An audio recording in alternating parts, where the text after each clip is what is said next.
Assalamu alaykum aziz yurtdoshlar, hurmatli ko'rurmanlar, yakshanbalar xayrli bo'lsin. Men Mag'firat Kamal.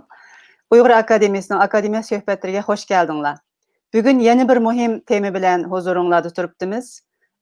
Hammanglarga ayon, İpek yo'li Uyg'ur madaniyat tarixida va Uyg'ur siyosiy tarixida nihoyat muhim rol o'ynagan. Qadimdan tortib bizning ota-bobamiz foydalangan va bilib kelgan bir muhim bir amildi. Ama afsuski hozirgi kunimizga kelgan vaqtida bizning beshimizga bir balay afat bo'lib turibdi. Xitoyninki yangi plani, İpek yo'lini qaytadan jonlantirish plani Uyg'urlarni yo'q qilish badaliga elib berilyapti.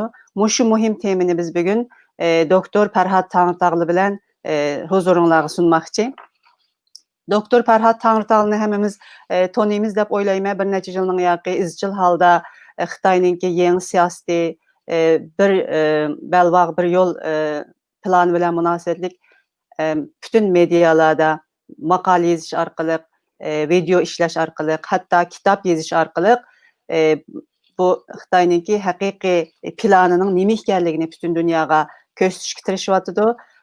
Nihoyatda tirishchan bir akademisyen. Onun kitaplarının birisi mana Çinninki bir kuşak bir yol gerçeği ve Türk dünyası. Bu kitap nihoyat muhim deb qarayman. Bir yol bir belbog' planininki qandaq bir plan ekanligini bizning tanib yetishimizda nihoyat muhim bir kitap. Buni hammanglarning o'qib chiqishinglarni tavsiya qilman. Yana birisi küresel güç olma sevdası Çin rüyası. Bu kitap bu nihoyat muhim. Xitoyninki tarixidan buyon qandaq qilib kundan kunga kengayib hozirgi holatga kelganligi va endi dunyoga xo'ja bo'lish uchun yana nimalarni qilayotganligi, qaysi planlarni amaliyashtirishga tirishayotganligi bilan munosabatlik nihoyatda mo'l bilimlik yaxshi kitap. Bu kitapları hakkında sözleşimiz. Endi hoş geldiniz Doktor Farhod Tangritog'li. Merhaba, hoş bulduk. Programınki qutlug' bo'lishini tilayman. Ko'p rahmat. Rahmat aytaman. Bu programga qatnashib o'zingizningki bu qilib kelayotgan ishlaringizni va tushunchalaringizni biz bilan o'rtoqlashganligingiz uchun ko'p rahmat aytaman. İpek yolunu baymen deb aytib ketgandek, qadimdan tortib Uyg'urlarning siyosiy va iqtisodiy hayotida, madaniyat hayotida nihoyat muhim rol o'ynab kelgan. Bugungi kunda Uyg'urlar va boshqa turk qavmlarining beshiga bir balay afat manbasi bo'lib qoldi hamda. Buning tarixiy İpek yoludan qaraydigan bo'lsak, bizningki hayotimizda O'rta Osiyoninki iqtisodiy madaniy hayotida qandaq roli botdi? Tarixda qaysi vaqtdan boshladi bu İpek yolu? Nima maqsadda o'tirg'i chiqdi? Shuningdan boshlasak. Söz sizda. Bo'ldi, Mag'firat xonim. Bu aslida bu masala biz uchun, ya'ni dunyoda bu masalaga eng jiq ko'ngil bo'lish kerak bo'lgan xalq biz. Chunki biroyatni siz deb o'tgandek, İpek yo'li bilan Uyg'urlarning taqdiri irmash-chirmash bo'lib ketgan. Yani bu tarihi İpek yolu aslida Uyg'urlar tarixi deyishga bo'ldi. Men buni tasodifan demayapman. Oldindan sizlarga bir balkim ko'pinglar bilishinglar mumkin. İpek yo'li haqida bizga ilhom beradigan bir yangi bir terim o'tirib chiqdi. Atalg'u. 2015 yılında biz faqat İpek yolu deb bildigan bu İpek yolunu İngiliz tadqiqotchi İpek yolu deb uning ostiga alternatif dünya tarihi deb ism qo'ydi. Bu nima deganga? İpek yolu alternatif dünya tarihi. Hatta kitapdan başlangıçta Qashqarli Mahmudning Divan Lug'at Turk'tagi xaritasidan boshlaydi kitap.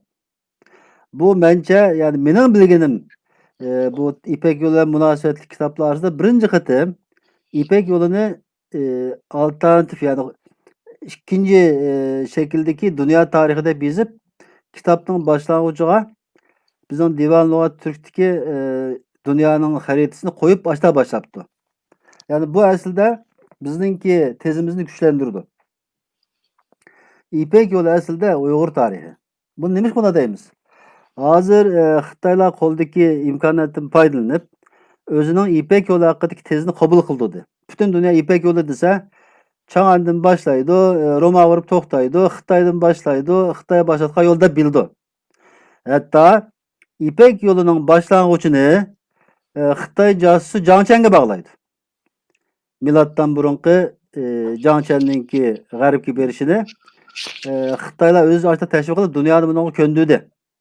Şuna Xitaylar İpek yolu'nunki başlangıcısı yani Shenchu öncüsü de bizip onu biz Uygurcalarda başlamçı desek buldu.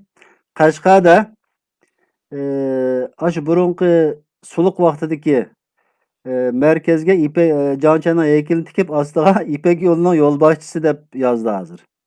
4-5 yıldan beri bu heykel aşağıda bana 2 sattım yazdım. Hem de bu nəhayət çoğun bir yalğan. Nemiş yalğan desek? Aldığında manda birkaç tane asaslıq hukumğa bir izahat bireylik. İpek yolu ne diyen gep? Veyahut kaça oturup çıkan? İpek yolu diyen bu terim 1860 yıllarda İngilizcelik bir coğrafiyacı Xitayga berip gelip hatta bizden aç Krorengin bağan bu. Seven edeninin burun bağan. Şu bizden Türkistan toprağına ayrılıp gelgendiğin ki bir kitap yazgan Çayna'da. O yazgan kitapta özü söylep gelgen ismini İpek yolu dep koyup koygan. Ama ondan burun o yolun ismi İpek yolu emesti zaten. Ondan burun o yol ticaret yolu. Zaten İpek yolu deyişinin sebebi İpek yolu o yoldaki ticaretten birlam şekli. Halbuki o yolda her xil zamanlarda her xil nerse taşındı. Mesela bir vaqtlarda qaş taşı yani yeşim taş, kıymetli taşlar toşundu. Onun için dikkat kısanlar bizdeki Şarkı Türkistan bilen Xitaydan çekirisi Yümingwen dep bir yava. Onu Uygurca'da qaş qovuk dep tercüm kılgan. Yani taş qovuk diyen bir kapı, şik diyen gep koyamdı. Qovuk. Türkçe'ye yeşim kapısı dep tercüm kılıngan. Yani demek ki bu yolda burun Şarkı Türkistan'daki kıymetli taşlar toşunattı. Yani o zamanki ticaret merkezi Çağan'ga ve Çağan'dan başka yere taşınattı. Ondan keyin İpek yolu da yani medeniyetler toşundu. Mesela Hindistan'daki Budizm İpek yoluyla Xitayga geldi. Ağırlıkta biz vasıta olduk. Yani aslında İpek yolu diyen bu yolun umumyüzlük manasını ifade qilib beremeydi. Fakat sembolik yani o yolda toşunulgan eşyalarının birisi İpek. Ama onun sırtında medeniyet, din, til, vakti kelgen vaqtida baharat mesela Hindistan'ın baharatları qatarlıq çık nerse toşundu. Bunun için de asası kıymet bir zamanlarcık pulu yarayan nerse İpek. Hem de bu onun için İpek yolu tabiri tahi 19. yüzyılda oturuştu. Ama Xitaylar bunu bugün nüfus kılmay İpek yolunun öncüsü Jiang Chen'deydi. O Jiang Chen'ninki İpek yolunun öncüsü olmalık yani ispat edilen yani bir belge var kolumuzda. O nime desenler? Jiang Chen'ninki Xitay'ın Çin Sedisi'nin çıkışı milattan burunqi 138 yılı. O aslında Jiang Chen faqatla G'arbiy Han sulalisi vaqtida G'arbiy Han sulalisi zamandaki Hullah'a taqabul turamaganlık üçün Hullah'a karşı müttefik izleydiganga yani yoldaş izleydiganga o Çin Sedi'den sırt qavatgan bir casus bu. Aslında o Xitay'nın O'ttir tuzlanlik degan rayondan dunyoni birinchi qatim keşif qilishi. Yani Jiang Chen'den burun Xitay Çin Sedi'nin sırtını bilmeydi. Zaten vallahi bular göz açtı olmagan. Ama maalesef bu yazıqlıq məlumatlar Xitayca olganlık üçün o günge ait nurgun narsalar Xitayca yazılganlık üçün biz yazıq bilen ilmi cəhətdə igi çıxamaganlığımız üçün bugün İpek yolunun yol başlısı Jiang Chen dep dünyaya açta köndürüldü. Ama bunu ağdırış o kadar ters emez. Birinci, İpek yolu aslında medeniyetli yolu. Ona bütün dünya kabul kıldı zaten. Hazır Türkiye'de medeniyetler güzergahı İpek yolu da tabir var. Demek ki aldılar İpek yolu medeniyetli yolu. O zaman medeniyetli yolu kelgen vaqtida Jiang Chen tuva yerde çürüydü. Qanday çürüydü? Bu yolda birinci kıtım yoluna çıkan Jiang Chen emez. Jiang Chen'den burun Jiang Chen'den 200 yıl 300 yıl burun Alexander Makedon dep bir kişi ötü dünyada. Biz onu Türkçe'de Büyük İskender deyimiz. İngilizce'de Alexander Makedon deyimiz. Xitaylar Yalışanda da deydi o. Bizdeki Divan Lügat Türk'te İskender Zülkarneyn deydi. Hı hı. Bu şahıs milattan yani Caunçen'den 300 yıl burun Makedonya'dan çıkıp aslında planı Helen yani Girik medeniyetini şerqqa aparmakçı bu. Ha, Hı. Girik medeniyetini. İran dinkin Yetsu bölgesi kelip şu devleti kelgen vaqtida bütünleyliqi şu devleti kelgende soqaşmağan. Çünkü bu yerdeki emili avval muhitini körüp bu yerdeki şehirli avval soqaşmağan. Zaten Kaşgarlı Mahmut Kaşgarı'nın Divan Lügat Türkiye'de şu destan dep bir destan var. Bu destan bugün Türkiye Türkçe'de tadqiq qilindi. Birkaç tane yaxshi maqola var. Ko'rsanglar bildi. Hı. Hı. Şu destanda nayt ochiq deydi. Şu qag'anıga kelgandan keyin taxmi Xitoy taraf yaqinroq bir yerda Uyg'ur davlati ketdi deb yozildi. Aniq yozildi. Hı. O Uyg'ur davlati degani shu vaqtdagi hozir keyin ko'milib qolgan shahar Kiroran. Taklamakanning boshlang'ichdagi Kiroran.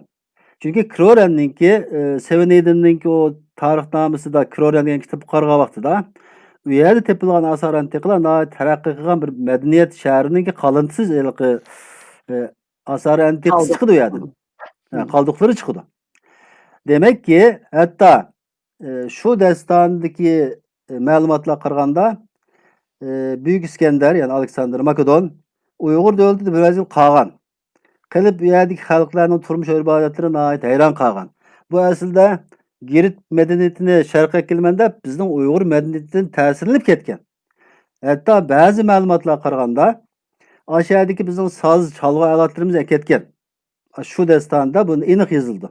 Endi bugun diqqat qilsanglar Balkan bulapmı Girisiyadaki bu usul şekilleri bizden dolan senimininki opçu usul şekli o kadar okşaydı ki hatta YouTube qarasanglar ikki usulni selishtirgan bir kim qildiki bilmedim.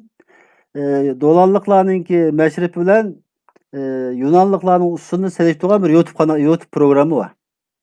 Yani demek çoğunum İpek yolu, medeniyetle yolu, medeniyetin hemmeden burun bu yolda medeniyet toşungan, onu Alexander Makedon taşıgan ve Uygur medeniyetini garipke ketken. Bunun yanı bir ispatı var bugün. Bugün Yunan tilida ve Latin tilida İpek degen söz için serika veya seres degen sözünü işletildi. Bu seres degen sözün şu Yunan'daki tarih materyali qaraganda sadece İpek emas, İpek memleketi degen ma'noni chiqardi ekan. Seres. Hı. Endi bu Seres degan ismni ba'zi Xitoy tadqiqotchilar burunqi o'tir tuzanlikdagi Loyang deb turib oladi. Mecburen. Ama yana bir Xitoy tarixchi Chen Bochuan deydi-ki, Seres Qashqarning milatdan burunqi ismi bo'lgan Sulaqninki tarjimasi. Yani o Yunan tilidagi Seres, İpek ve İpek memleketi degan gap aslida Qashqarning ko'zida bezg'iliq. Chen Bochuanning Seres haqida bir eseri var. Eserde Xitoylarninki bu Seres burunqa şu Makedoniya tujjarlar Loyangga kelgan. O'tir tuzanlikka. Şuna o Seres degan gap, Loyang degan gap degan sepsetini yana Xitoy tadqiqotchi Chen Bochuan chürütüdü. Seres aslida Qashqa deb. Bunu ben kitaptan biraz tefsili yazdım. Yani bu noktadan qarag'an vaqtida, meyli İpek olsun, meyli İpek yolu olsun. Yoki bo'lmasa bu yo'lni medeniyet yo'li deb qarasaqmi, aslida İpek yo'lining boshlang'ichi Jangchen emas. İpek yo'lining boshlang'ichi Alexander Makedonning Uyg'ur davlati kelib, Uyg'ur kültürünü, Uyg'ur medeniyetini g'arbga elib ketish tarixi İpek yo'lining boshlang'ichi. Bunda olan nim oldu? Yani İpek yolu degan bu medeniyet yolunun başlangıcı aslında Uygurlardan başladı degan gap. Onun için ben bayağıdan dedim ya, İpek yolu alternatif dünya tarihi degan vaqtida biz endi bunu bu tezni üzerinde biraz takım işlesek aslında İpek yolu Uygur tarihi. Yani Uygur medeniyet tarihi. Çünkü o vaxtlarda zaten Türk diye isim yoktu. O vaxtlarda mesela yani bir yeni malumat aslında pek yeni malumat emas da. Bugün Qashqarning 23 kilometr g'arbida Hanoy deb bir yer var. Bu yerda bir qadimgi shahar artığı başladı. Bu Hanoy'nun arkeologiyalik tədqiqatlar nəticəsində oturuq çıxını qaraganda 4000 yıllık tarihi varlığını yazgan. Onu biz yazgan bolsak belki dünya kabul kılmaydı. Bunu Xitay tədqiqatçı Wang Shishang dep bir Xitay tədqiqatçı tədqiq qilib 4000 yıllık aşağılıqı eşya, günlük turmuş dışındaki eşyalar çıkıp olgandan keyin nəhayət aniq deydi. Bu Hanoy Qashqardagi milatdan burunqi İpek merkezi olan Suluk Uyghur devletinin Han Sarayı. Bu cümle bütünley Xitayga ait. Ben onu kitapta Xanzucusunu yazdım, tercümesini yazdım, kaynaklarını kösettim. Zoğdu Karşı dep bir kitap var. Xitayca. Şinjan Halkı Neşriyatı'ndan çıkan. 2000 yıl çıktı. Hazır belki bundan kitapların çıkamaydı bular. O kitapta nəhayət mühim 10 tane ilmi makalı var. O ilmi makalının birisi Hanoy. Ve Hanoy hakkında aniq yazıdı. Hanoy milattan burunqi, yani Qashqa, yani Suluk Uyghur devletinin, İpek merkezi Uyghur devletinin Han Sarayı idi dep yazılaq. Demek ki hem de İpek yolununki başlangıç noktasını biz bir yerde Xitaydan qutuluş gerek. Bu vaqtda belki de ben başlangıç yapkan boluşum mümkün ama bunu tahmin çoğunqur tədqiq qilib, mesela yakında Xitaycı bir kitap çıktı. Semmi Şavşıdı Gugu dep. Bütünlüğü Taklamakan'ınki veyahut çöğrüsüdeki bu Kroren devletininki tarih kaldıklarını asas qilib yazgan kitap. Mening mush munosabat bilan yoshlarga bu mesele qiziqadigan yoshlarga tavsiyem yolumuz açıldı. Artık İpek yolunu alternatif dünya tarihi degan tabir dünyada kabul kılındı. Hem de biz Divan Lügat Türk'teki tarihi kayıtlar ve Yunan tarih kayıtlarını köye baktığımızda İpek memleketi, İpek degan isim Qashqarning ki Seres, yani Suluk degan isimden kelganligini mu xalqarалық bilim sahasida kabul kılındı. Yani bu işin devam kıldırış yaşlarının işi. Çünkü Şarkı Türkistan davası faqatla Xitaylar bizni ezdi etti degan bilan tügəməydi. Dünyanın, insaniyetni qayil qilish kerak. İnsaniyet Uyg'urlarning insaniyet medeniyeti qo'shgan töhfelerini qabul qilgan vaqtida bizning derdimizni anlatışımız osonlashdi. Ben bu yolda 2017'den bir asas cihet mush prensip bo'yicha ish qilyapman. Belki ba'zilarga jasorat bilan ba'zi narsani o'tirib qo'yganligim his qilishi mumkin. Ama Xitaylar maçtak qildi. Xitaylar yo'q narsalarni ag'dirib yurib, yolg'ondan tarix yozib yurib o'ziga ega qilib oldi. Biz nima qaytarib olmaymiz? Uydurma narsalar. Bizning uydurma emas. Bizningki eng büyük zaafimiz yazık cihetini ispatlaydigan narsalarimiz o'zimizning qo'lida emas. Bizga Arabcha tarix qarshimiz kerak, ya Xitoycha qarshimiz kerak, yoki bo'lmasa Ruscha qarshimiz kerak. Ama Uyg'urlar haqida yozilgan Eylem o Xudayim bizga shu Divan Lügat Türk bo'lib qolibdi ekandik. Yotgan yeri jannatdan bo'lsin. Uyg'urlarni bilgan men shu Divan Lügat Türk qutqazdi. Eğer bu bo'lmagan bo'lsa biz o'zimizni Uyg'ur deb isbot qila olmaydik. Turk bo'lganligimizni isbot qila olmaydik. Chunki Xitoylar cho'qdan bizda Xitoy emas deb bo'ladi. Demek ki Türk emas deb bo'ladi, pardon. Demek ki da'vatıda. Ama biz o isbotimiz borda, uni Xitoylar o'zim uni yaxshi Xitoycha tercüm qildi ya. Yani demek olan narsa bu fırsatda belki temini biraz takip etken de qolishi mumkin ama qiyashimiz bo'sh ketmasin. Bu anlayotgan qarindoshlarımızga bir ilham kaynağı olsun. Bu mesele Uyg'urlarning üstü turadigan mesele. Eğer bu meseleni xalqaro qabul qildirib qutuza olsak, bizning derdimizni anlatish taxmin oson bo'ldi. Hem bir yerde biz nima dedik? İpek yolununki başlangıç noktası ve başlangıç tarihi. Hem de yani Xitaylarning o'zining deganini bo'yicha qarab boqaylik. İpek yolu şu burunqi Chang'an bugungi Xi'andan boshlaydi. Dunhuang kelgandan keyin u yerda Taklamakan cho'lining ikki tarafidan mangan yo'l bilan Qashqarga bordi. Yani birisi Kroren, Pichan, ondan sonra Udun yoki Xotandan Qashqarga bordi. Yani birisi janub tarafidan yuqoridan minib Qumulninki Ertürk, ondan keyin bugungi Ko'san, ondan keyin hozirgi Oqsu deganimiz Qum, Onsu, Mo'ylygy diye tumşuk diýiladi, Kaşgar bar. Netijede Çaňandan çykyp Teklaman çölüniň iki tarapydaki ýollar bilen meňip Hotendim ötgendiki ýani Kaşgarga jygyldy. Yani demekçi bolan närsemiz Kaşgarga jygylgandan keyin bugünkü bek bilinmegen bir nokta ýany bar. Ondan ki Orta Asya bilen Ýewropa tarapy ketýär, şundakmy? O ýerden endi Wahan koridory bar diken. Aslında Kaşgardan keyin bir nokta bar, garaňlar. Taşgorgan. Taşgorgan aslında munda oýlaňlar. İpek ýoludaki mesela Çaňandan ýol çykan adam eňjik maňsa Kaşgardan o tarapy baramaýdy, çünki artık o neçe aýlyk ýol. Ojuk tügedi, şu tügedi, bu tügedi. Romadan kelgenler o bu Wahan koridorundan o zamanki Afganistandan kelip Taşgorganga keldi. Taşgorgan eň çoň mal almaşdyryş orny. Yani bugünkü lojistik deyimiz go hem hazırkı çağdaş isimde lojistik, yani Wulio Zhongshin deydi o Xitaylar. Lojistik bazası o. Lojistik bazası Taşgorgan. Çünkü Kaşgardaky karvansaraylardan keyin mallarynyň uyak buýakka almışyp, yani matrapdaki mallar Garipden kelgen, mesela Hindistandan kelgenler baharatlaryny ekildi. Maýakdan kelgenler ipeklerini ekildi. Bizden Hotendan kelgenler hem ipek hem nemesini ekildi. Taş, kıymetli taşını ekildi. Kaşgar zaten kaç taşın işlengen yeri diyen gep. Umumyny aýtkanda Garipden kildigan bazı närslerden almaşdyryş, yani näsiri bazısı Taşgorgan. Endi bu ýerde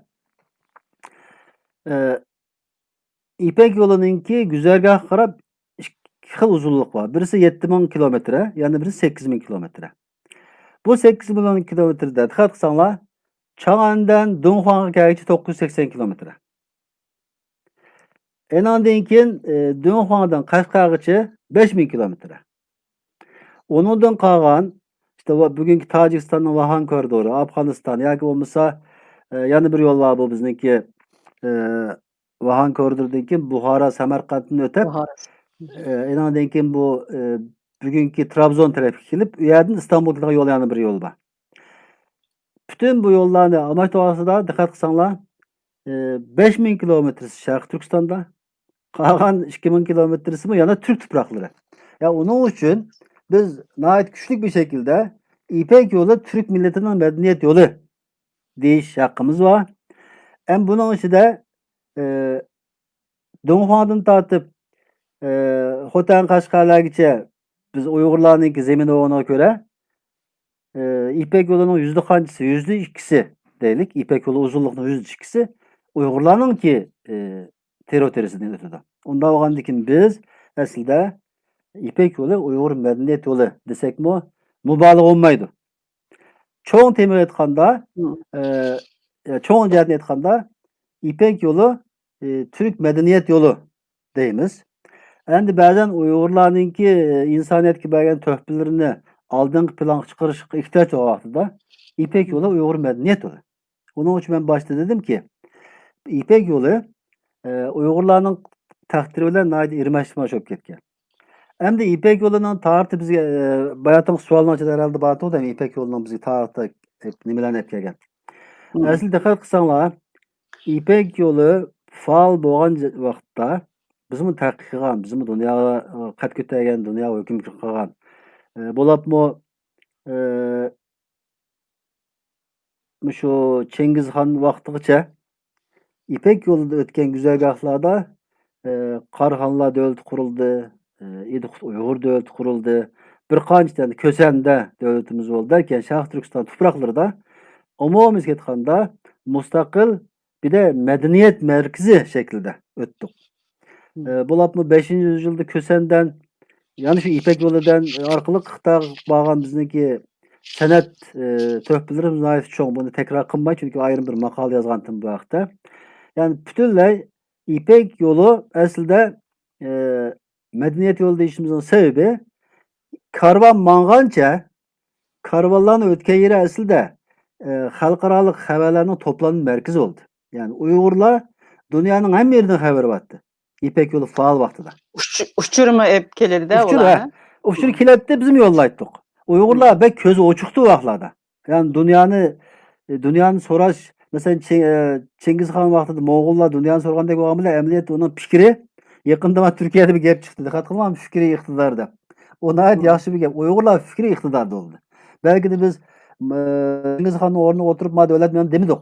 Ama dünyadaki tüzüm Uygur kafası bilan yönetildi. Yani Uygur'un kalısı, Uygur'un fikri de yönetildi. Yani biz fikrimiz uzun müddet iktidarda kaldı. Yani Moğol İmparatorluğu qanchalik sürgen bo'lsa, şu jarayonda hem yazıkımız, bizning yazıkımız, Çengiz Han'ın fermanları, bütün dünyaya yazgan emir fermanlarının hammasi Uygurcha yazılattı. Bizning Uygur yazıkı bilan. Onun danışmanları, elçileri, baş katipleri hammasi Uygur'du. Yani Çengiz Han'ınki yani ismi cihetten Moğol İmparatorluğu ama cismi cihetten bu Uygur İmparatorluğu. Yani bütün bunlar Karvan Sarayı'nın Uygurlarga ilip kelgen kolaylığı yani bizninki fikrimiz eçilgan. Bu mesela özanlar ben de yaxşı bilsem Kaşgarlı Mahmut eserini yazgan vaxtida demek ki İpek yolu üzerinde işek bilen etrafını çöğülep İpek yolu üzerinde çöğüldü bu adam. Hem Rumeli demek şu nemi hiç kelgen. Roma İmparatorluğu. Kelip hemiz yazgan yani bunu İpek yolu üzerindeki medeniyet aslında. İpek yolundan dolayı yani İpek yolu sebebinden meydana çıkan karvan yolu bu tədqiqatların asallaştı diyen gap. Bu yerdə bizə bugünkü temiz İpek yolu olması için onu asas kılmız. Anadaki İpek yolunun dünyaya bəxşəndi qilgan bir töhfisi karvan medeniyeti, karvan saray medeniyeti. Aldılan bu yolunki asas katnaş kuralı karvan. Ama karvanların sebebinin karvan saray da bir kavram var, bir ufkum var. Başka millette yok bu. Karvan saray. Türkiye'de İstanbul'da mı karvan sarayda bilinidi o. Bizdeki memlekette mi özünün məhəlləsindən çıxmayan insanlar mı karvan sarayını bildi. Yani karvan saray İpek yolundaki asası katnaş vasıtasının yerleşken yerine Karvansaray'da ve Karvansaray medeniyeti oturup çıktı. Ve bu Karvansaray boğa yerler hem şehir merkezi oldu ki medeniyet merkezi oldu ki dikkat kısanlar tarihimizdeki mütefekkir yani düşünce fikri insanlar hep bu raylardan oturup çıktı. Onun için İpek yolu faal vaxtıda yani o mesela 14-15 yıllarda sokaçlarda İpek yolu bexatarlik sebebiyle kesilip kalgan boluşu mümkün ama İpek yolu kesilmegen müddet boyunca Uygurlar devamlı müstakil yaşadı ya dünyaya insanlık töhfü koştu. Endi bizden bütün falaketinin başlangıç noktası Kuruluqdaki İpek yolu aktiflikten çıkıp kalıp deniz İpek yolu ötep ketdi ticaret. Deniz yolu açılgandan keyin. Deniz yolu açılgandan keyin biz peydimpey bu yoluk bir-birisini ya toluqlaydı ya düşürdü qaş. Bu yol nemi ötep ketip kalgandan keyin denizga. Onun sebepleri tabii kurallıktan ait içki sokaç, halkara sokaç, çigirler özgerdi. Mesela bir vaqtlarda Türkistan degan narsa keyin Türkistan bo'lmay ikkiga ayrildi. Davlatlar o'tirib chiqdi. Yangi kuchlar o'tirdi ekan, bu yo'ldagi bexatarlikni qo'g'dash ters bo'lib qoldi. Shuning uchun buningga qo'shimcha bir tanlash yo'li qilib dengiz yo'li keşfedildi, taraqqiy qildi. Zaten dengiz yo'li taraqqiy qilgandan keyin bizning dunyo bilan bo'lgan aloqamiz paydan-pay kesilib qoldi. Faqatla işte imkanı olanlar bir şekilde Mekke görüp giderdi ama onun sırtı dünyadan habersiz kaldık. Ondan burun Roma'dan kiletti. Bir tarih kayıtlarda bugün Balkanlarda ben ötkende Atayt'ın soruşturdum. Seres diye bir yazı var. Şu Makedonya'da bir şehrin ismi Seres.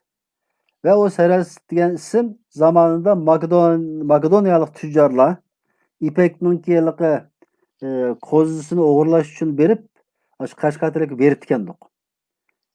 Şunun ulan o Kaşgar'ın Suluk diye ismininki yıllarca fonetik özgürlükler sebebinden Seres. Yani bir Seres bugün Makedonya'da var. Yani demek ki biz fakatlarlık dini itikadımız sebebinden Erbistan'a verip geliş, Mekke verip geliş keyinki işler 9-10. yılda başladı. Onundan burun bizning bevosita Roma bilan munosabatimiz bor. Buning uchun men biroz mubolag'a bo'lsinmi, mana Turkiyada bir gap bor, har yo'l Romaga chiqar deb. Men o sloganni uyg'ulab, zamonida har yo'l Sulaqqa gider. Yani Qashqar, her yol Qashqarga boratdi. Haqiqatan Qashqarga boratdi. Taglamakanning ustidan basım Qashqarga boratdi, ostidan basım Qashqarga boratdi. Ve yana bir tabir o'tirib qo'ydim. G'arbda Roma, sharqda Qashqar deb. Haqiqatan bizningki bu İpek yolu ro'naq topgan davrlarda haqiqatan biz dunyoninki madaniyat markazi bo'lar edik. Keyincha 15-yüzyıldan keyin hem siyasi rejimler o'zgardi dunyoda. Siyasi rejim o'zgargandan keyin İpek yolu tabiiy şekilde kesildi. Bu başdan boyaga ticaret bana yol emas, bu bir hakimiyet, har xil hakimiyatning ichiga kirib ketdi. Yerimi Xitoyning qo'liga kirdi, yerimi Rusning qo'liga yoki hammadan mesela Hindiston, Afg'oniston ekan millatlar bo'lgancha bu İpek yolu paramparça oldu. Ve bununla paralel Deniz İpek yolu taraqqiy qilib bütün iqtisodiy kuch Xitoyga aktı. başladı. Çünkü biz maalesef dunyoga yani eng oxirgi gap, yani bizningki yani qadarsizligimizning yana birisi bizning tuproq jutimiz dunyoda dengizga eng uzun rayon. Yani dengizga eng uzun rayon Uyg'urlarning yashagan rayoni. Bu bir faloyatning boshlang'ichining bir sabablari hammasi emas. Buyurun. Şimdi tarihi mənbələrdən qarağa vaxtıdırmı ta Hunlarning, Köktürklərninki İpek yolunun kontrollüğünü qolda tutqanlığı, ondan keyin Uyg'urlarninki İpek yolunun kontrollüğünü qolda tutqanlığı bilan münasibətli məlumatlar var. 552-ci illərdə Köktürk dövləti qurulğandan keyin atlıqlarninki İstanbul koçularda manğanlığı bilan münasibətli məlumatlar var. Siz abiyam dep ötdünüz. Biz Uçurni, Roma bilan bağlantımız bolğan. Şu çağlarda ta üyelerden çıkıp bütün dünyaga hem medeniyet, hem uçur, hem ticaret yolu, hem de İpek yolu. Bularning hammasidan ma'lumotimiz batdi. Divan-ı Lugati Türk'teki bazı qo'shoqlardan qaragan chaqdami nurg'un davlatlarning ismlarini tilga oldi. Undan keyin Köktürk abidalaridami Hakan vafot bo'lgandan keyin qaysi davlatlarning elchilarining kelib o ta'ziya murosimi qatnashganlik munosabatli ma'lumotlar. Bularning hammasini bag'lagan vaqtimizda haqiqatan o chaqlarda dunyodan xabarsiz yashamaganligimizni, bütün dünya bilan birlashib yashaganligimizni ko'rgan oldu. Qutatqubilikninki Yusuf Hasajibning naiti cho'nqur fikrlik bir eserini yezib chiqarishining sababimi shu dunyodan xabar bo'lganligi, o chaqda bilimning dünyadagi har qaysi yerlardan bilim içergen kitaplarning yezilib, şu bizning mamlakatlarda tarqalganligi, ulardan xabardor bo'lganligi uchun shundaq bir falsafa asrini qo'lga olganligini o'ylay olamiz, tushuna olamiz. Endi shundaq chiroyli gullangan davrdan keyin siz aytgandek dengiz yo'llarininki echilib, dengiz yo'lining taraqqiy qilishi bilan bizning yashagan rayonimiz dengizdan nayt uzoqda bo'lganligi uchun dunyoning taraqqiyotini balki qochirib qo'ydik. O'zimizning ichki ziddiyatlar balki ba'zi bir sabablar tufaylidan hamda dunyodan biroz o'zimizni uzoqda tutib qoldik. Shuning bilan hamda beshimizga kelgan falokatlar boshladi. Endi bu jarayonlarni kitobda nayt yaxshi yezibsiz. Boya men ko'rurmanlarga ko'rsatdim. Shulardanmi o'qib olsanglar bo'ladi deb qarayman. Endi kelayli 1980-yillardan keyin Xitoy endi o'zining ichida siyosiy o'zgartmasi bo'lmaydiganligini his qilib yetdi va 1980-yillardan keyin deb o'ylayman. Endi siz qanday qaraysiz? O'z siyosatini o'zgartib dunyoda belgilik o'ringa erishish uchun bu tarixiy İpek yolunu yana qayta canlandırışni maqsad qildi. Ondan keyin nima ishlar yuz berdi? Qanday ishlar bo'ldi? Ben bunun cevap vereyim. Bayatınki nayet yaxşı bir meselelerini bir yerine masajladınız. Yusuf Hasajib'nin bu zamanında bu Yunan felsefesini okuganlığı malumatı var şimdi ama. Demek ki bayatın kıyılığı göz karşımızını destekleydiğin mesela Yusuf Hasajib'nin bir qancha til bilgenlik hatta o Yunan felsefesini o Herodot'un tarih kitabını okuganlığı hakkında malumatlar var. Yani demek ki bu burun bizning dunyo bilan nihoyat yaqin munosabat bog'liqning ifodasi. Onu sizni desteklemek için dedim. Endi İpek yolu zaman zaman bizni dunyoga ochdi, yani dunyo bilan tanishtirdi, dunyoga hokim qildi. Keyingi vaqtlarda tam bunun iliqi ta'tirini yaşadık. Yaşashning sabablaridan birisi biz ko'pincha masalalarni sharq kafasıya deymiz endi bu biz g'arbga qaraganda biraz duygusal insonlar bo'lganligimiz uchun beshimizga kelgan ofatlarni ko'pincha dushmanga otib qo'yamiz sabablarini. Mag'lub manda qildi deb. Emniyetde bunun bir iç sebepleri yanı var. Kısaçadan dep ketay. İpek yolunun bizning İpek yolunun o'zib ketishi aslida eng jiq ziyonni bizga berdi. Qanday berdi desek, biz İpek yolunu uzoq qolgandan keyin dunyodagi ma'lumotlarni uzoq qilishidan birga bu mingimiz kuchayib ketdi. Tefekkür qobiliyatimizni yo'qotib qo'ydik va boshqalarning ta'siriga oson kiradigan bir millat bo'lib qoldik. Yeniliklarni ko'rmagandan keyin o vaqtda sirtdan kelgan bir yenilikni surishtirmay buning oldiga nima demaylar, uning agishga mayli bir millat bo'lib qoldik. Madaniyat sevimiz bag'asi tushib ketdi. Bo'libmi eng burun bu bizning nadon bo'lib qolishimizga, nadon bo'lib qolganligimiz fursatdan eng jiq foydalanganlardan birisi Xo'jalar davridagi beshimizga kelganlar. O jihatda ayrim maqolalarni yozib olishni uchun takror qilmayman. Yani biz Uyg'ur jamiyati oldi bilan o'zimiz pasiflashib, tefekkür qilmaydigan, nihoyatda insonlarningki yangi bir iqlim o'tirib chiqqan vaqtida bu iqlimni Türkçe so'rg'aladimi deymiz biz oldaqini surishtirmaylar buning oqidan mangdigan, yani boshqalarninki idora qilishiga musoit bir jamiyat bo'lib qoldik. Bilimden uzaklaşıp ketdik mi? Bilimden uzaklaştık. Göz karşımız yok. Kitap okumadık. Kitap okumadık.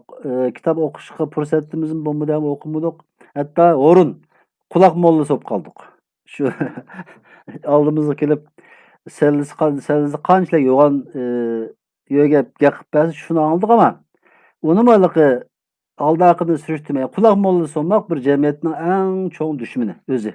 Kulak mollası olup kalmak insanların müstakil göz karşını terk kıldırmaydı. Mena kiçikleydi, mena çoğ olmaydı. Mena çoğ kıldırgan, tefekkür kıldırgan ise okumak, kitap okumak. Kulak mollası olmak değil.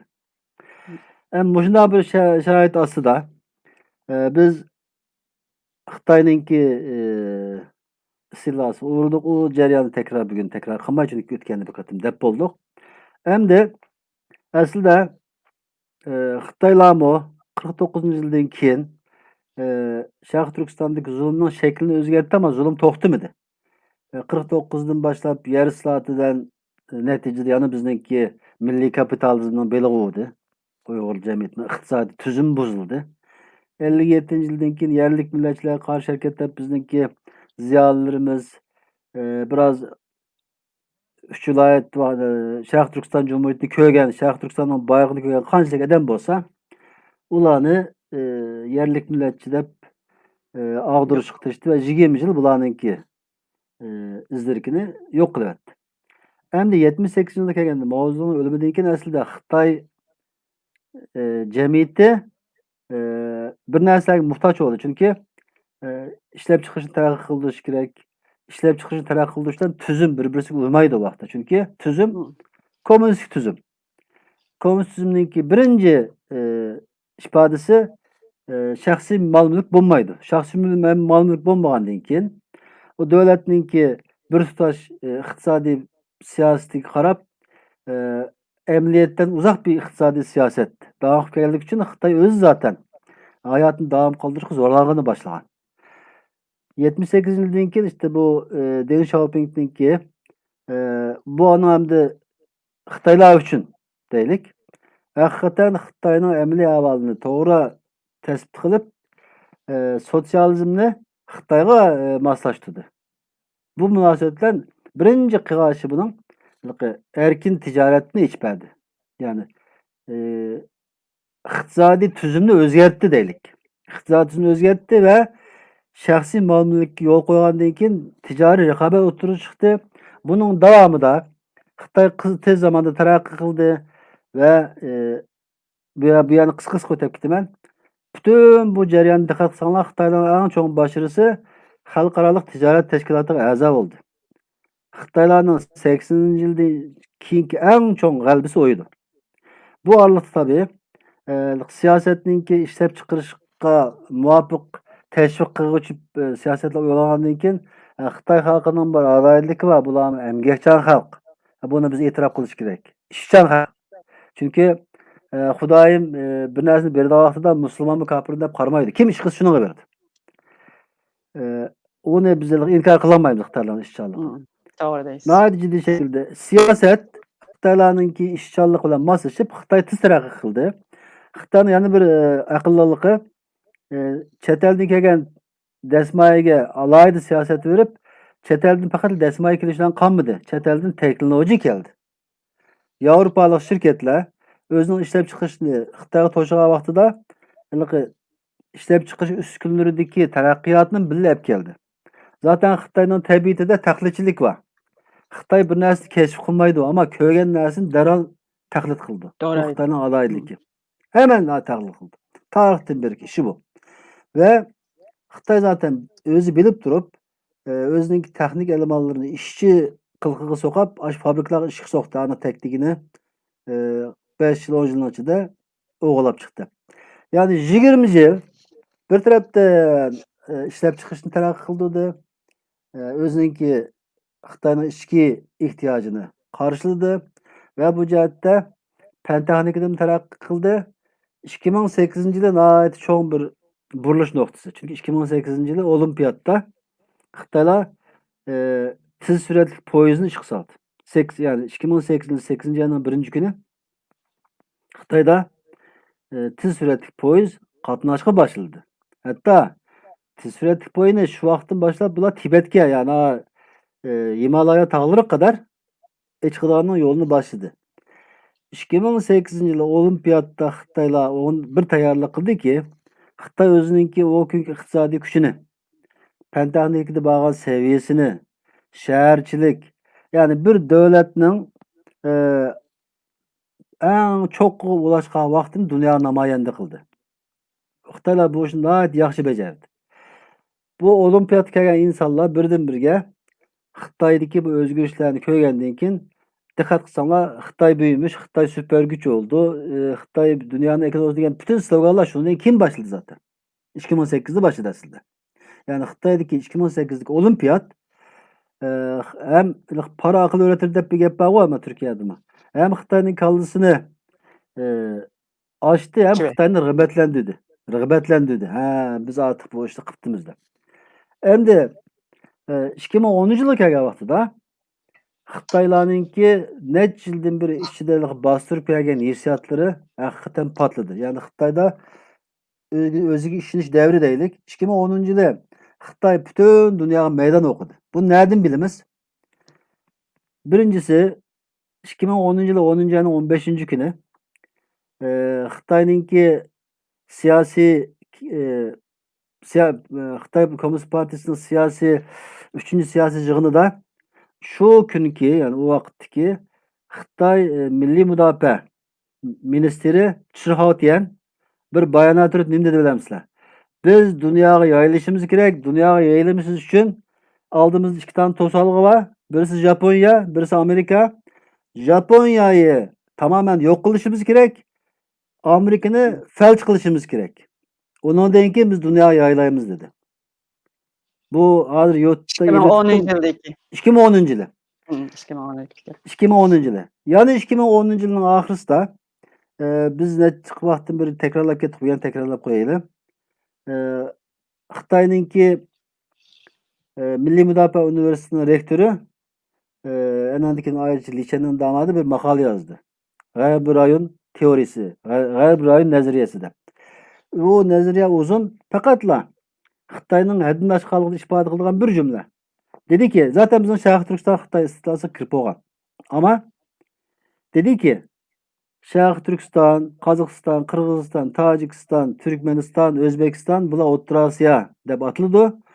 O'rta Asiya Tangrining bugungi Xitoylarga baxshanlik qilgan pastisi dedi. Qaranglar. Ya'ni men ba'da o'ylab qolman. Dunyo haqiqatan bo'zakka.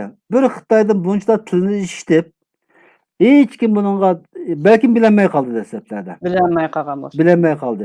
Zaten Xitoylarning bu bayonotlarini yana Xitoy chet eldagi Xitoylar inglizchaga tarjima qilib Amerikaga o'tgandan keyin dunyo uyg'ondi. Ha, bu ish bundoq edi. Yani demakchi bo'lgan narsa 2008-yili o'zimizniki masalasiga kelaylik. Bu Tibetga Himalaya poyezd texnologik bo'lgandan keyin 2010-yili yana biraz önce gapini qilgan nimaninki bir gapi bor generalning. Bizningki ham bugun Sharq Turkiston orqali biz Hind okeanisiga chiqishimiz kerak. Birinchi qatim sloganni o'tirib qo'ydi. U yerdagi ishongan narsa nima edi? O vaqtdagi falsafa shu. Ben hozir bu bir quchoq bir balbog' yo'lning nima o'tirib chiqqanligini sababini o'tirib qo'ymoqchi. Qizil tren Xitoyning kallasiga tarixdan beri bir qancha qatim qo'ldan ketkizib qo'ygan quraqlikdagi ipak yo'lini yeniden jonlantirish uchun bir fikr keldi. Ha. Burungi karvanning o'rniga qizil tren. Bu qizil trenninki maliyatini bular qanday ifoda qildi desanglar, Xitoylarninki tashqaridan keladigan tabiiy qaynaqlar asosiyatni O'rta Sharqdan keldi. Xaritni ko'z oldingizga kelsanglar, O'rta Sharqda to'plagan petrol va doğal gazni yük gemisi bilan bular to'shigan vaqtida Hürmüz Boğazı, Malakka taraflarından ötüp Şanghay'a vargıça 16.000 kilometre o yol. 2010-yildagi o'tirib qo'yilgan teoriyaga ko'ra, agar Pokiston bilan tutishib, Qashqardan Pokistondagi Gwadar limaniga qadar bir yo'l yozsa 2000 kilometre. Qashqardan Urumchiga 1000 kilometre.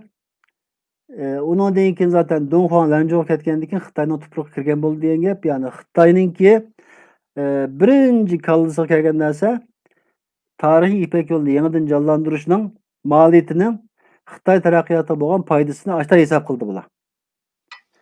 Uning uchun udildim to'g'ridan-to'g'ri berdi men Qashqardan Pokistonga temir yo'l yasayman demaydi-ki. Albatta, uningki bir ismini qo'yish kerakdi. Bu ism tarixdagi ipak yo'lini yangidan ta'bir qildik. Bu bizning yangi ta'birimiz bo'yicha bir belbog' bir yo'l.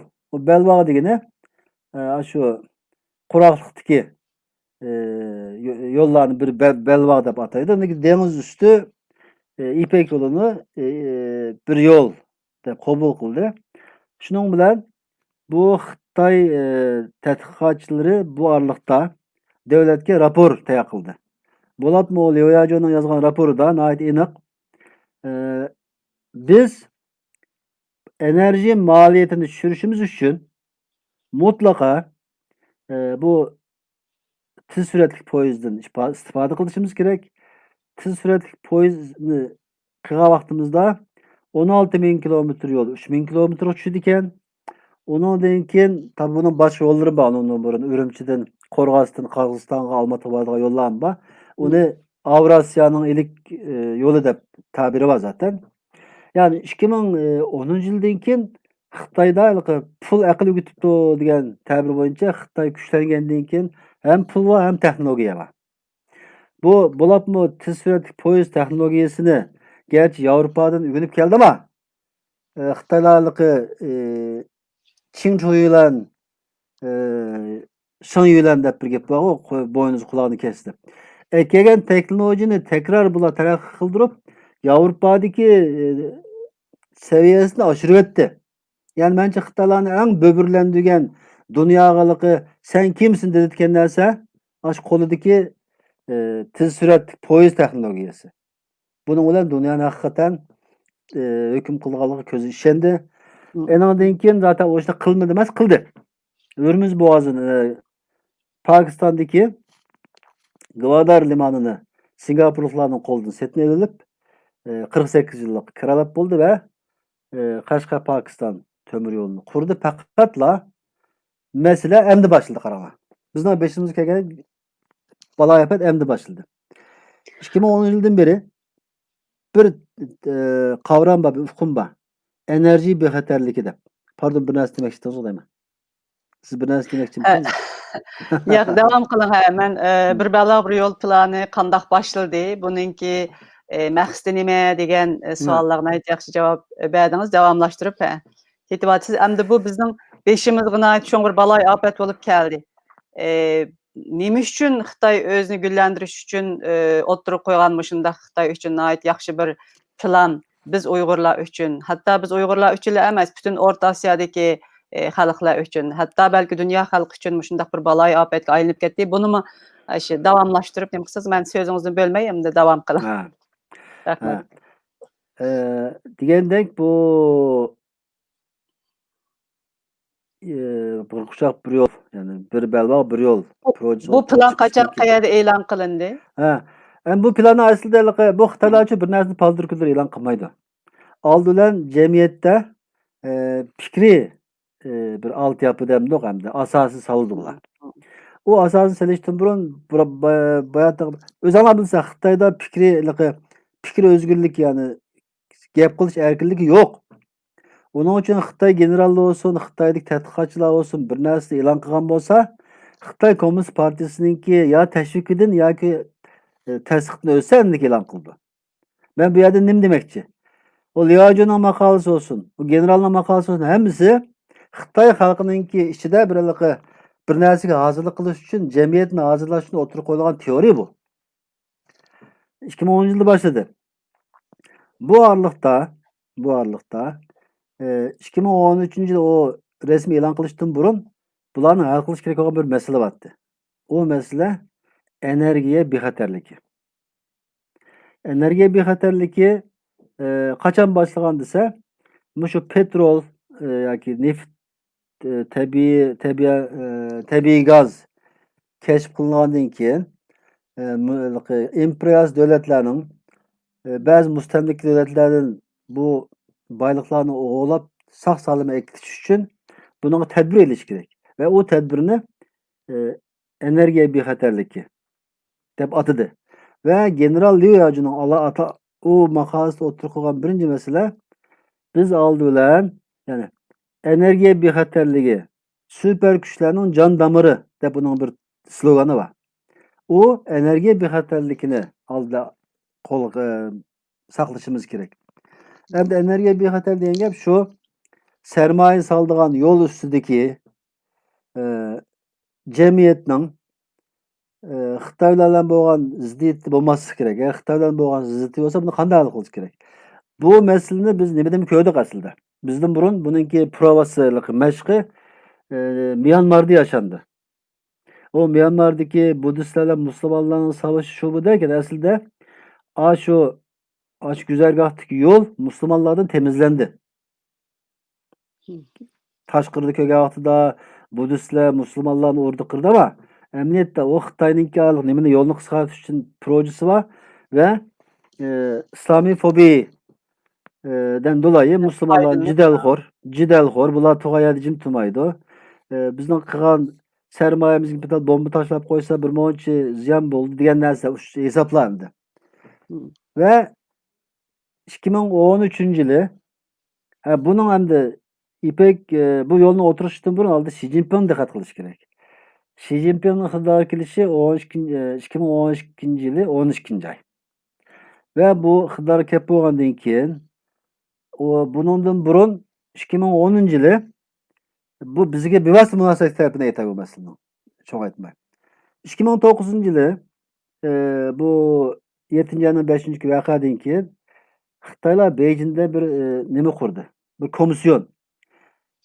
Burunqi ismi Xinjiang Gongzhou Shaozi, yani Xinjiang xizmati komitesiydi. 2010 yılı 10 ayda bu grupni kengaytib qurdi ve bu yerga Marong Huangan qatorliq Xitoyninki oz sonliq millatlar haqidagi siyosatni belgilaydigan professorlarni oldi. Bularimiz faşist Xitoylar. Ve bu Xitoylar 2010 yılı birinci qitim Xinjiang xizmati deb yig'in ochdi ama u yerdagi butun nima almashdi, diqqat qilinglar. Şinjan hizmet emas, Zhejiang sığalıyor. O to'liq ismi Tongzhi Şinjanda sığalıyor.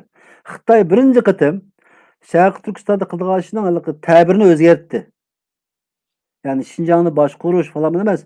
Şinjan'ı idora qilish, ma'muriy jihatda idora qilish siyosati emas. Şinjan'ı haqiqiy shaklda bo'ysundirish strategiyasida ism qo'ydi.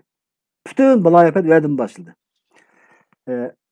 Ondan keyin albatta nima ish qilish kerak? Sharq Turkistonda ularning o'zining ko'z qarashi bo'yicha energiya bexatarlikni qo'llash lozim. Buningda asosiy rol o'ynagan narsa Xitoyningki fitrat falsafasi. Xitoylarningki asosiy falsafasi mening millatimdan bo'lmaganlarning niyati boshqa. Xitoylar bildiki, Sharq Turkistondagi Uyg'urlarning tarixdan beri bu yo'lning haqiqiy egisi.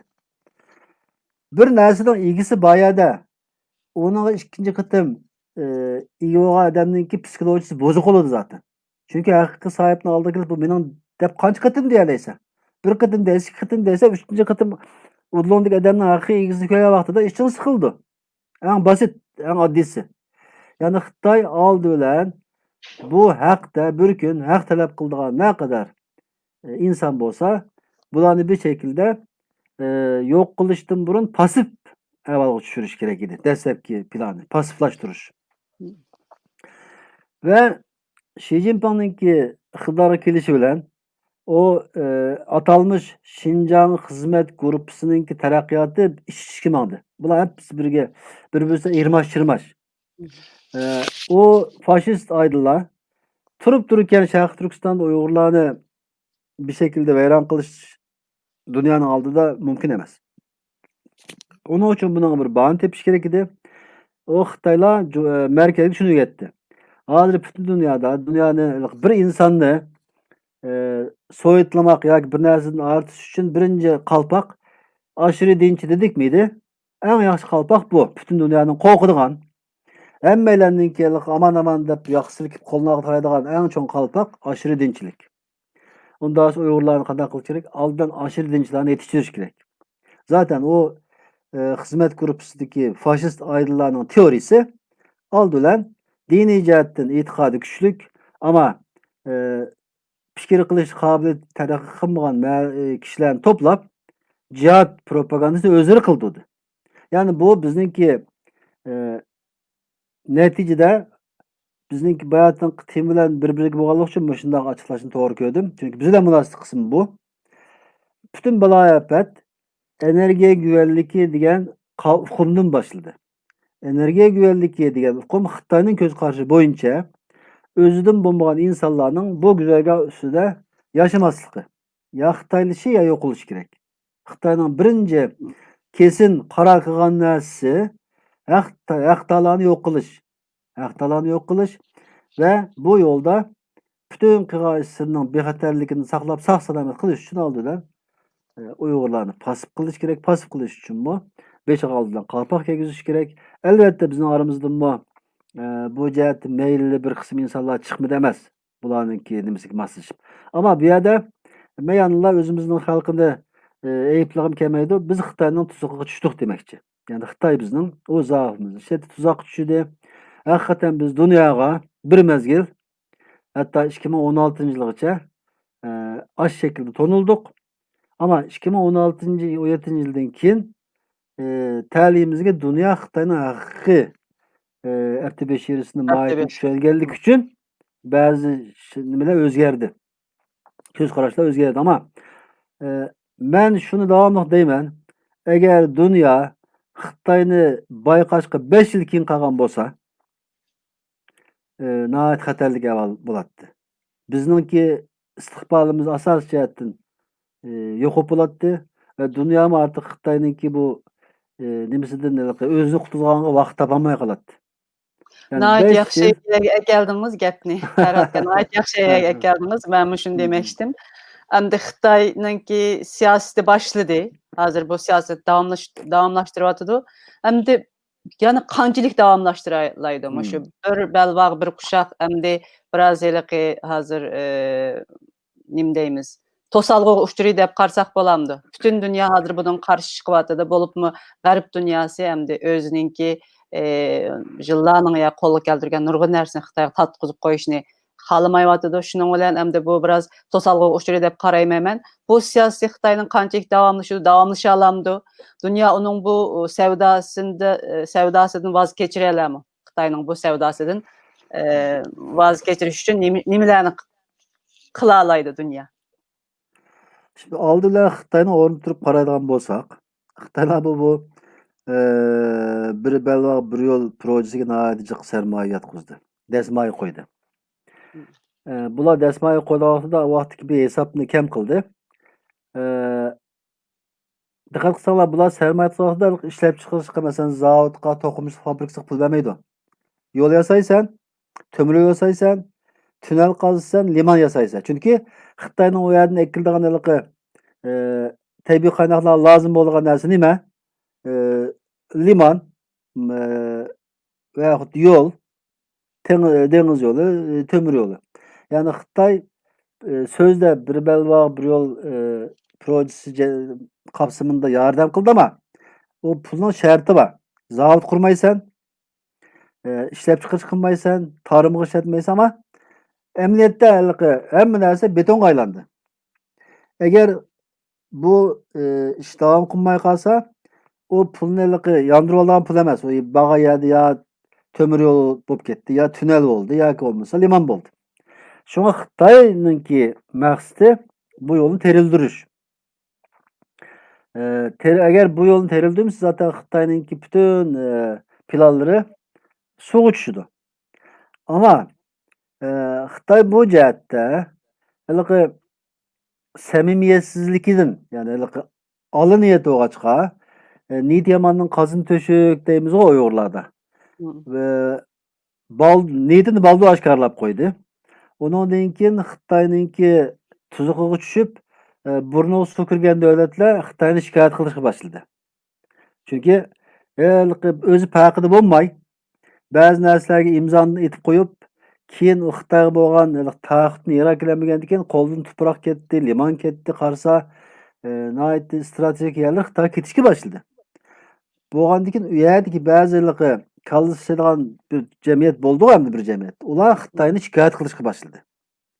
Shikoyat qilib kimga qildi? İşte Amerikaga shikoyat qildi, Yevropaga shikoyat qildi va yoxud Xitoyning yomon niyati o'tirib chiqishni boshlagandan keyin oshkorlanib qoldi. Oshkorlanib qolgandan keyin hamda hozir Xitoylar o'zini har naqadar oqlashga tirishib, undaq emas, bundaq desam, uni o'tkazib qoldi. Yani birisi mencha Xitoy generallarining 2010-yildan beri dunyoga, Amerikaga tillagan tillari bag'an siri osh tillarga tarjima qilinib, butun dunyoning qo'liga o'tdi. Yani men deyman-ku, yani Xitoy dunyoni o kadar ko'zgilmidiki, nima demak ya? Biz Yaponiyani yer bilan yakson qilib, Amerikani qilishimiz kerakki. Bu kichik gapmi, o'yinchoqmi, chaqchaqmi bu? Men o'zim tarjima qilgandan bilman ya. Biz zaten Sharq Turkiston Xitoyga mustamlika bo'ldik. Ya bugün bu sen sanayotgan boshqa davlatlar o'zining bayrog'i va davlati va anashasi va bir davlat. Bu 5 tane davlatni Tangrining Xitoylar, biz Xitoy bergan passi degan ne degan gap? Ama maalesef O'rta Osiyodagi xalq buning ma'nosida yo'q. Men müştürküm tishim qayshib hammasini shu qozoqchaga, turkmanchaga tarjima qilib taqatmoqchi shularga. Chunki shunday qilish kerak. Xitoyning ATB'sini bilish bugün bek oson. G'ayb rayon nazariyasini o'qigandan keyin hech qanday bir insonning Xitoydan o'rkmaydiganga, Xitoydan uzoq turishmaydiganga imkoni yo'q. Chunki o kadar samimiy bir şekilde Xitoyninki o'zining niyatini o'tirib qo'yganki, yani bular o'tirib chiqqan siri bir şekilde dunyodagi davlatlarninki Xitoy bilan bo'lgan siyosiy ta'sir qilishga boshladi. Yani birisi Xitoyning ichidagi ichki siyosat bu ishga to'sqinlik bo'lgan seviyaga keldi. Mesela 2018-yili Xitoyda bir guruh bor. Lauren Bang deydi hamda. Onu bizningki Türkçe demelikle Aksakallar grubu deyimiz o hamda. Ular birleşip Xi Jinping'e bir mektup hazırlagan. 10 maddelik. İşte bu hazır kıvatqa açacağım. Deng Xiaoping'ninki Jim turup samanның астыдан сөз жүгіртіп, Қытайны тараққы қылдырыш саясатыға aykırı. Sen hazırlıkı akavırlışıp kettin. Aldığın keye Ni pul taktı sen. Degендek bir 10 maddesi var. niyetini Zaten aşkarlap koydun. niye akarlap koydun dep. Ama Xi Jinping onunğa qaramay.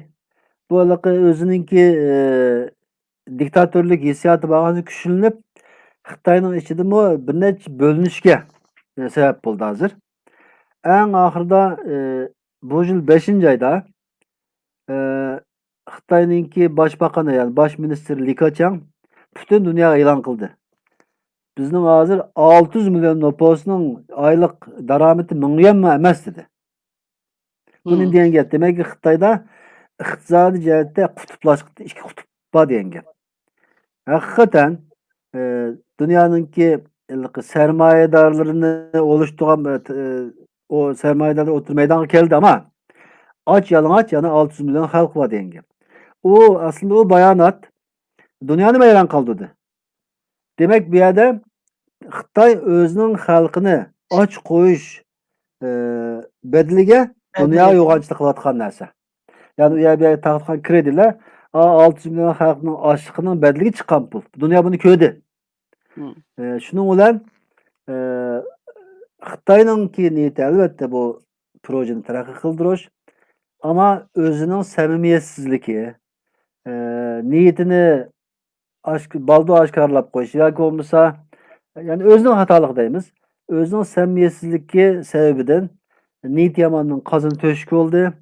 Bence bunun keyin bulup mu bu projenin mağmaydalığını şu yerden köreleyimiz. Pakistanlık bir baş minister yardımcısından bir bayanat var. Nayet yeni.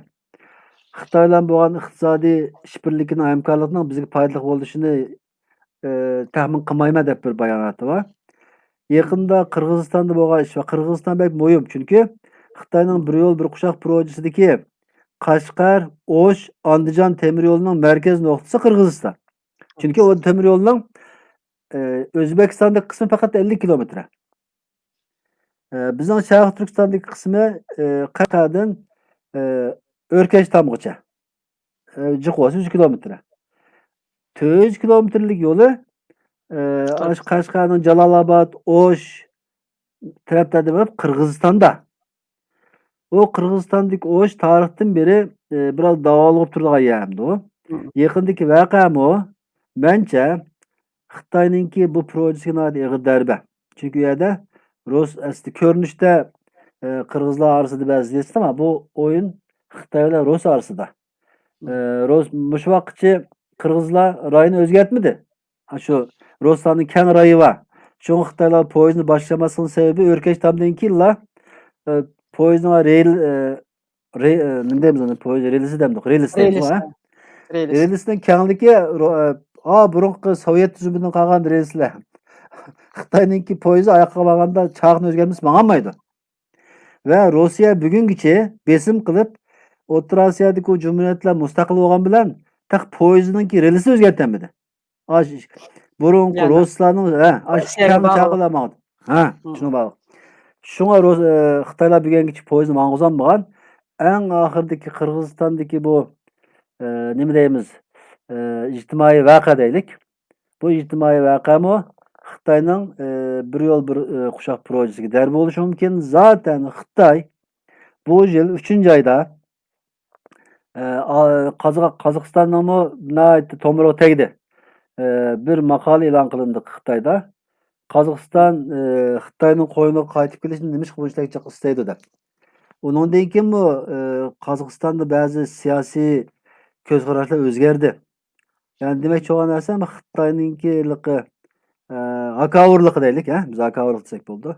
Xitoyning hakavurligi Xitoyning beshig'i bala bo'ldi. Bence bundan keyin bu projeninki nihayet şekilde menişigi men şahsen işlememek çünkü zaten artık dünyada özanlar takip qilgan bo'lsak ko'ryapmiz. Xitoyninki bütün yayılmachilik siyosatiga qarshi turayotgan. Hozir bularni Uyg'urlarni desteklaganda ko'rgan 39 ülke amaliyotda Xitoyning yayılmachilikka qarshi bir faoliyat u. Sözde biz Uygurlarning insan hakları üçün chiqdi ama maqsad Xitoyni to'sish. Xitoyning yayılmasini to'sish. Bu davlatning soni bag'ansiz ko'payishi mumkin. Enandan keyin Xitoyning ichidagi ziddiyat nihoyat keskin durumda. Bo'libmi Xi Jinpingninki qarshisida bir qancha guruh o'tirib chiqqanligi ma'lum. Xitoy o'zining ichidami ba'zi ziddiyatlar bor. Bek ig'ir. Erkin adam mesela Xitoy hozir yıllardır işletip kelgan emniyet müdürünü o'zgartdi. İstihbarat başkaları hamısını o'zgartirdi. Yani Xi Jinpingning shaxsiy adamlarini yerleştirdi. Tak tünügün Çinhua'da şöyle ait meşhur bir qancha kun burun tünügün demeyle de bir profesör Xi Jinpingni tanqid qilganlik uchun turmaga tashlandi. Ve tünügünden beri Xitoylar bir narsani tartışıyordu. Çinhua Üniversitesi'nin ismini Xi Jinping Üniversitesi o'zgartiraylik deb birisi teklif beribdikan. Bütün dünya hazır. Onunla karşı. Yani demek olan narsam Xi Jinping o'zininki oqibatini tayyor qilayotgan bo'lishi mumkin. Bir de Tayvan bilan bo'lgan ziddiyat nihoyat ig'ir. Xitoy bu yaqinlarda bir savash kelib qolish ehtimoli bor. Akşamdan yağızı Qashqardagi shaharni qapsam qilish mencha faqatla bu Xitoy virusi bilan munosabatga emas. Agar Xitoy Hindiston bilan urushib qolsa, Xitoyning birinchi qatimliq ansiraydigan yeri aşı bölge. Zaten o urush bo'lgan Aqsay Qashqarga ait. O Keşmirninki toprağının %7'si yani Qashqarga Aqsay degan yerda. Yani biz onun için o akşamdan beri ki o Qashqarni qamash belki de muş sebepten manası oluşu mümkün. Eğer savaş kırıp kalsa zaten o neticesinde bir sokağın neticesi belki de 3. Dünya Savaşı'nın patlap kalışı mümkün.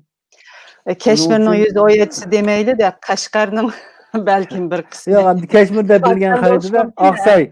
Hazır hem Pakistan şundaq niyetinin bağlığını mı oturga çıkıvatı da hem de biz öz tuprağımızda beğenmeyimiz Xudayım birse dep oylayma. Biz bir saatimizi öttük. Bir saat ötüp getdik. Bir saat toş qazdık. Nayt yaxşı sözünüzü bölgüm kemedi. Nayt umdan mezmunlarda söz qaldınız. Endi bizning beşimizga şu tarixiy İpek yoluniki paydalarını körüp dikemiz. Ama bugünkü günde Xitoy bunu faqat başka türlük özüge işletme deganlik üçün ve biz Uygurlarni assimilasiya qılamıdı.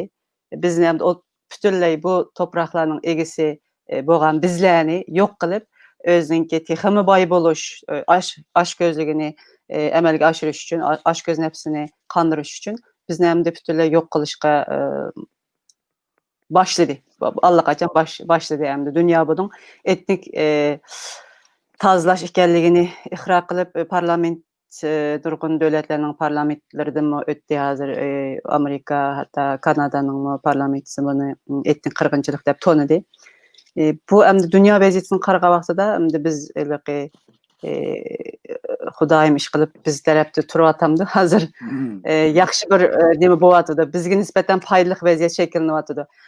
Biz endi yo'qolib ketmaymiz. Men uning ishini biz shundaq madaniyatlik o zaminninki haqiqiy egisi biz. Shuning uchun biz yo'qolib ketmaymiz. Xitoy o'zininki siz boy deb o'tib ketgandek nurg'un jihatlarda hozir ziddiyatlari Xitoyning ishlar qiyinlashib beryapti. Biz endi nima qilishimiz kerak? Mushu nayt hozir jiddiy bir vaziyatda bizni to'xtamay o'ltiryapti, to'xtamay yana turmalarga solyapti. Endi sirtdagi Uyg'urlardimi xatar Uyg'urlarmi xatarlik ahvolda Indoneziyadagi 4 bizning yosh balamizni qaytarib berdi degan gapni anglab 2 kundan yaqin ko'nglim yerim. Mushtaq bo'lyapti endi yana qo'li har tarafga yana uzrab turyapti. Biz endi mushu jiddiy vaziyatda nayt qisqa qilib 5 minutlik sizga bir süre berimi.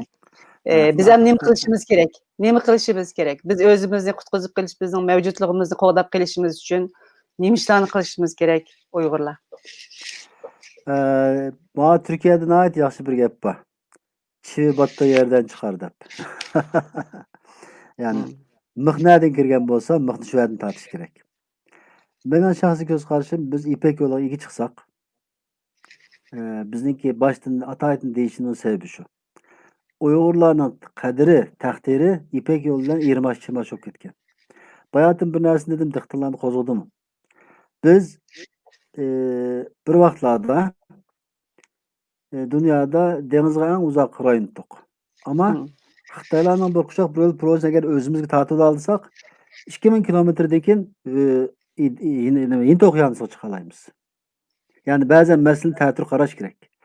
Biz burun Qashqardan Pokistonga temir yo'l yasash aqlimizga kelmaganligi uchun biz dunyoda dengizga uzoq rayon deb o'zimiz ortga qarayapmiz, ama Hı. mana endi hozir agar Xitoyning qo'lidagi bu İpek yo'liga biz sahip chiqa olsak, demakki artıq dengizga chiqib Hind okeanisiga 2000 kilometrlik masofaga tushgan bo'lamiz.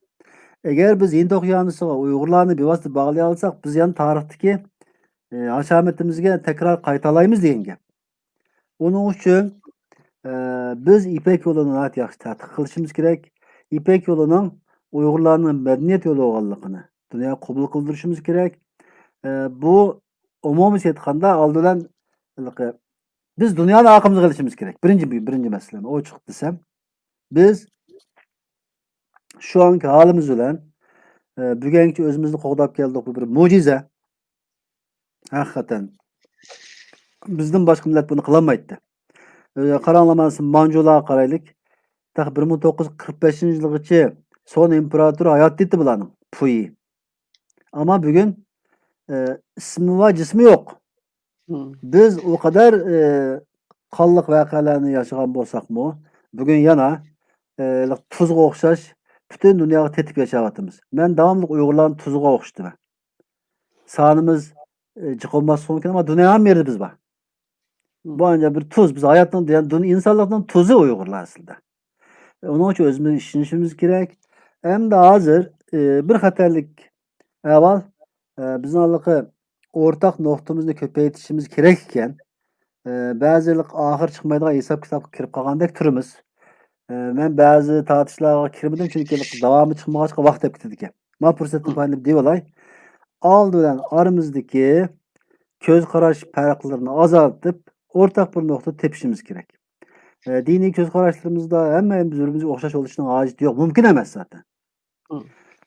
Siyosiy ko'z qarashlarimda hammalar o'xshash bir narsa deyishimiz belki de tez. Ama bugün bir nuqta borki, hem eğer biz o'zimiz Sharq Turkiston tug'ilib cho'ng'igan bo'lsak, yoki boshqa bir Uyg'ur oilasida tug'ilib cho'ng'igan bo'lsak, bizning birinchi vazifamiz Uyg'urlik sifatimiz bilan qiyinchiliklarni hal qilishga yo'lini tepish. Hech kimningki diniy urf-odatlarini tartishmaylik. Uning hisobini Xudoyim o'zi so'raydi. Biz Xudoyimning shu aldashning hojati yo'q.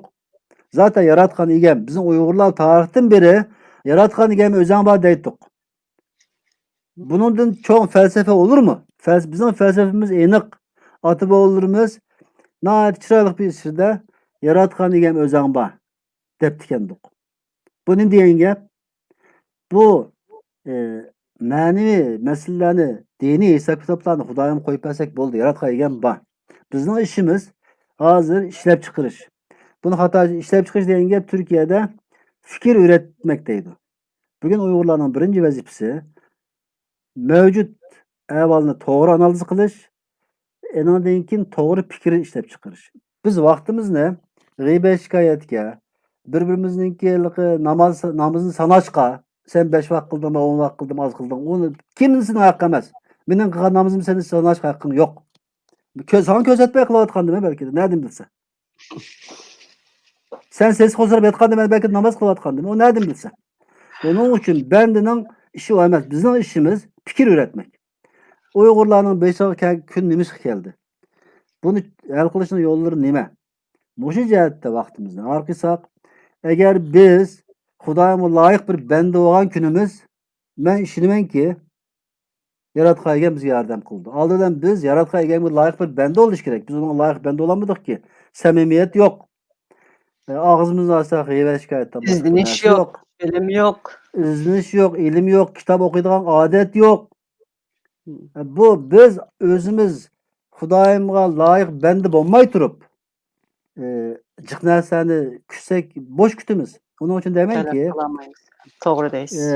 bizningki hozir bizga bir Xudoyim bir fursat berdi. Bir zamonlar dengizning uzoq bir to'plum bo'lib qolganligimiz uchun jiq japa çekken Türkmen hem de hazır. Xitaylarninki bu başlatkan tiz süratli poyuz sayısıda eğer biz özümüzün takdiri ilgi çıkaldıysak artık Kaşgar bilen Hindi okyanusunun arası fakatla 2000 kilometre. Köp rahmet. Demek Köp rahmet näýtdi, togry dediňiz. Ýani bir felsefe bar bizde, yaratyş menden, yarylış özüňden. Biz şularny şunda. bularny unutup galganlygymız üçin ýani bir gepni näýtdi, togry dediňiz. Biz heliki meseleni kep çykyş noktasyny togry tonyp ýetemegenligimiz üçin, biz kandaq bolup muş ähwalga kep galdyk degen sualyny izlenmegenligimiz üçin, onuňa jogap tepişkä aldyrmay uklap ýatganlygymız üçin belki bu günlerge kaldık, näýt eger günlerge kaldık. Ama bunundan keyin hem de Uygurnyňky kelgüsi hemen ýaxşy bolady, parlak bolady dep oýlaýmy. Çünki hemmimiz oýgandyk, hemmimiz Uygurnyňky işi üçin başga durýatymyz. Siz degenge okşaş öz içimizdeki talaş tartışlarını koyup emdi bir ýerde ittifaklaşymyz gerek. Çünki bizden beşimizga hazır dünýädäki en eger zulüm, en eger kırgınçylyk kewatydy emdi. Bunu bizni oýgutamysa emdi, bu musibetmi bizni adam kılamysa hem bizden adam bolmaýdy dep garasak bolady. Köp rahmet wagt etibary bilen bugün bir şey geçe Evet, çok ýaky ketdik. boldy emdi. Meýerde bir bäzi pikirler düşdi. Bunu türkçe çıkaran bolsaňlar, çünki biz därdimizi başgalara anlatışymız gerek depçi ýazganlar. Biz hem de türkçemi kıwatymyz bu närseni, ama bizninki maksatymyz baý dep ötüp ketgenimizdek biz özümizninki tarihimizni tazy ýaxşy bilmeýmiz, tarihimiz hakykda köprek sözläp bergen bolsaňlar degen pikirlerim düşüpdi. Köp rahmet. Biz özümizin tarihimizni bilmegenligimiz üçin, biz bir belbag bir ýolnyň kandaq oturgy çykganlygyny, maksadynyň nime ekenligini bilmeýdigen nurgun ýurtdaşlarymyz bar dep oýlaýmy. Şunun üçin biz bunu Uygurça kıldık. Bunu biz makaleler yazıp, mesela Ferhat Kampütüley, hatta Xitayça, Türkçe, İngilizce videolarını işlep, makalelerni yazıp bunu teşvik kılatıdı. Bizden Türkçe söhbet programlarımız boğatıdı. Yani bunu Uygurça kılışımızın sebebi aldı bilen özümüz, meselene ait yaxşı tonup yetiş, özümüzün tarihimiz yaxşı ügünüş, yaxşı biliş. Bundan keyinki kelgüsümüzde nemişlerini kılalaydıganlygymyz hakykda pikir berpa kılış, pikir işlep çıkarış, köprek kitap okuş, köprek izdiniş, vaktimiz naiti kıymetlik hemimizden bu vaktimizni millet yolunda, vatan yolunda, milletimizin kelgüsü yolunda sarıp kılış. Bizden maksadımız şu hemdi. Köp rahmet etme, ahırkı sözünüz bolsa bir nersi kam kalgandık. Yok, kam endi bizning derdimiz jiq, derdimizin degin tutsaq wagt yetmeydi, ama hemme närsini wagtida tugutish kerak. Endi bu ýerdelik ma'lum bir jemgyýetiniň ma'lum bir kısmy ataýatyn tanqid qilish niyetim ýok. Bunu hata düşünüp kalmaylyk. Men aramyzdaki farkny azaltyp, ortak noktany köpeýteýlik. Çünki din samimiyetdir dep bir destur bar. Eğer Uygurlar bunu kaçanlık düşünse biz o gün azat olmaz. Samimiyet. Yani aldı ulan Hudaýym yaratgan karşı samimi oluş gerek. Ondan keyin birbirimiz samimi oluşumuz gerek. Eğer Uygurlar birbirimize rahat işinip hemmeden bir derdini anlatalygan günü biz mustakil olmaz. Bunun için ortak noktamızı köpeýteýler. Yaxşı bir program tertip kıldınız. Sizin köp rahmet. Sizge köp rahmet. Bundan keyinki tatbikatlaryňyzda tehimi bereket, tehimi utukluk bolgaý, ustaz. Rahmet. Kolumuzda gelýän. Hoş emse ekran aldyk kepişden ýurtdaşlarymga men rahmet eýtime. Kelerki ýekşämbe güni Hudaýym berse ýa bir ýeňi tema bilen huzuruňlarda boluş gytyrşymy. Hudaýym amanet, özüňler ýaxşy karaňlar, dikkat kılýanlar. Hoş. Amanet, hoş.